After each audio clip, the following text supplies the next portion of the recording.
کہ کفار مکہ اکٹھے ہو کے حضرت ابو طالب کے پاس آئے. انہوں نے کہا تمہارا بھتیجا ہمارے خداؤں کو گالیاں دیتا ہے. حدیث سے تاریخ سے یہ بات ثابت ہے. اور حضرت اس کے بعد ابو طالب جو ہیں وہ حضرت محمد کے پاس آئے. انہوں نے کہا یار ان کو نہ دیا کر. حضرت محمد آگے سے رونے شروع ہو گئے. ٹھیک ہے, حضرت محمد نے آگے سے آنسو برسانے شروع کر دیے.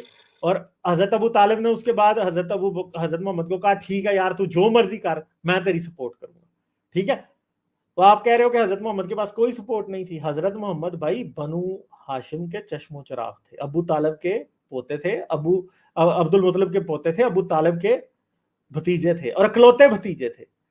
کوئی ان کو ہاتھ لگا نہیں سکا مدینے میں. حضرت محمد کو کہ سب سے بڑا تشدد مکے میں حضرت محمد کے اوپر کون سا ہوتا دکھائی دیتا ہے کہ ابو جہل نے حضرت محمد کے اوپر ایک اوجڑی رکھ دی تھی. مجھے بتائیں کہیں آپ کی پوری تاریخ میں لکھا ہو کہ ابو جہل نے حضرت محمد کا سر پھاڑ دیا ہو,